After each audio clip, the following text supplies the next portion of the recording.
Bonjour et bienvenue, voici notre tour d'horizon économique, géopolitique, énergétique et boursier. Nous sommes le lundi 16 mars et pour comprendre comment tourne une planète finance qui voit Trump multiplier les menaces, c'est sur l'inforruptible et nulle part ailleurs. Et la chronique du jour, je vais l'intituler Après la flambée du prix des carburants, celle de nos aliments. Et oui, euh, la hausse des carburants à la pompe, c'est certainement l'effet le plus visible du blocage du détroit d'Ormuz pour les bateaux américains et leurs alliés. Mais un autre problème semble poindre et qui concerne cette fois-ci le coût des engrais. Ah oui, figurez-vous que presque 50% de l'ammoniac qui sert à la fabrication d'engrais à base d'urée, les fameux granules que l'on met aussi bien dans les champs céréaliers que dans les rizières, il n'y a plus un seul bateau transportant des engrais ou des produits servant à la confection des engrais qui traversent le détroit d'Ormuz. Ainsi, le Bangladesh, par exemple, vient de mettre à l'arrêt 6 de ses usines qui fabriquent justement des engrais à base d'urée, faute d'ammoniac. Et l'Australie va se retrouver également bientôt à court d'engrais. Et puis pour la riziculture, d'ici le mois de mai ou le mois de juin, il n'y aura plus non plus d'engrais en réserve, ce qui risque de faire chuter les rendements et faire exploser, comme je le disais dans le titre, le prix des aliments. Alors, le riz, le blé, là nous sommes davantage concernés, ça va certainement renchérir le coût des farines, si on ne peut pas engraisser les champs d'ici la fin du printemps. Beaucoup de pays voient cette perspective avec angoisse parce que si les prix alimentaires flambent, ça va rendre les conditions sociales absolument délétères, voire explosives dans nombre de pays. Nous, on le sait, la hausse des prix des carburants aujourd'hui, elle atteint pratiquement 20% depuis le début de la guerre. Aux États-Unis, c'est spectaculaire puisque le prix moyen du gallon est passé de 2,30 à 3,80.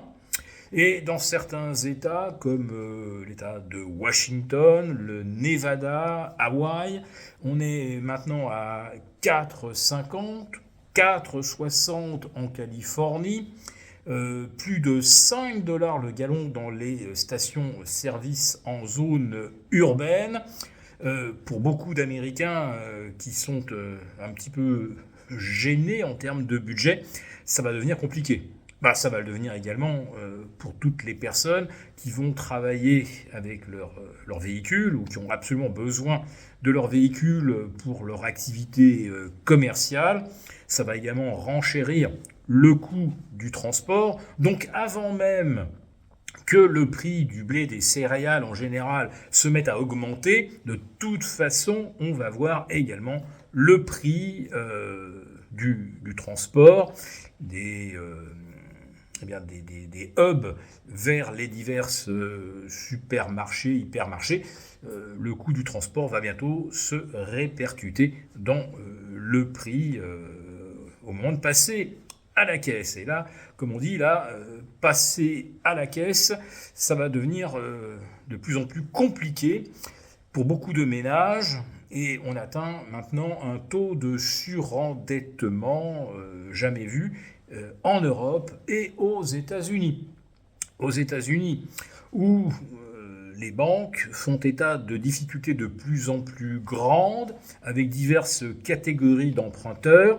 Et là, c'est la Deutsche Bank qui, en Europe, nous avertit qu'elle est confrontée, elle aussi, à des taux de défaut très importants de la part des entreprises allemandes. Oui, beaucoup d'entreprises ont fermé, arrêté leur activité, notamment dans le secteur de la pétrochimie, et ça bien avant que le détroit d'Ormuz soit neutralisé. Je le répète, pas pour tout le monde, mais en tout cas pour ce qui va vers l'Europe. Donc, la Deutsche Bank tire le signal d'alarme. Les entreprises ont des soucis. En France, après 68 000 faillites en 2024, on en a eu presque 70 000 en 2025. Vous comprenez que pour beaucoup de banques, il va y avoir des impayés. Alors, ça a déjà conduit la Fed à faire ses premières injections de liquidités ce lundi, d'où un accueil tout à fait favorable pour les indices US qui progressent de plus 0,8 à plus, je vais vous dire, on n'est pas loin de 1%, je crois même.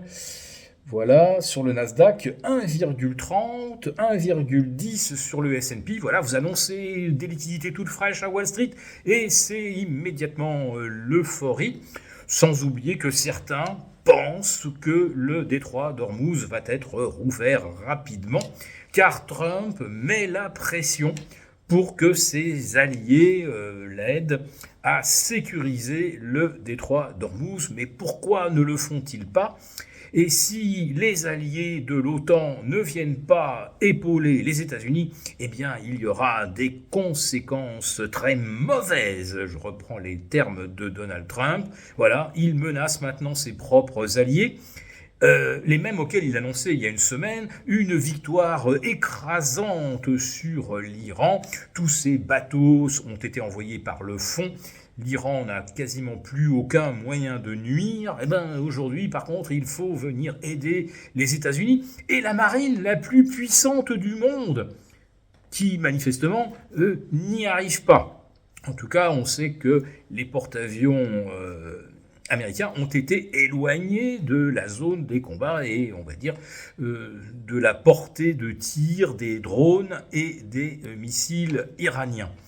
Alors, si les alliés viennent épauler les États-Unis, ça équivaudra quelque part à une entrée en guerre, puisque du point de vue du droit international, si vous venez, par exemple, essayer de détruire des bateaux suicides iraniens, tout ce qu'on peut imaginer, vous vous impliquez effectivement dans le conflit. Voilà, vous devenez un co-belligérant. Et de proche en proche, on ne sait pas où ce conflit peut s'arrêter. Alors la France, quant à elle, a dit qu'elle n'enverrait pas de bateaux de sa flotte, ni le Canada, ni l'Australie, ni le Japon. Mais pour la France, il y a une raison un peu spéciale, c'est que pour détruire des drones ou des missiles iraniens, il faut également disposer de missiles. Et la France, semble-t-il, n'en a plus, elle a tout envoyé en Ukraine. Pour vous remercier de votre fidélité, nous vous invitons à télécharger gratuitement notre rapport spécial qui contient notre solution pour préserver votre épargne face à la montée des tensions géopolitiques et qui pourrait même déboucher sur une nouvelle guerre mondiale. Il vous suffit de cliquer sur le lien en description pour l'obtenir gratuitement. Merci beaucoup d'avoir regardé cette vidéo. N'hésitez pas à réagir dans les commentaires ou à liker et partager cette vidéo si le contenu vous a plu. Et pour ne rater aucune de nos prochaines émissions, vous pouvez vous abonner à notre chaîne et activer les notifications. Et pour plus de contenu, n'oubliez pas que le dernier rapport rédigé par nos experts est accessible en cliquant sur le lien de description. On se retrouve tout de suite dans les commentaires et je vous dis à très bientôt pour une prochaine vidéo.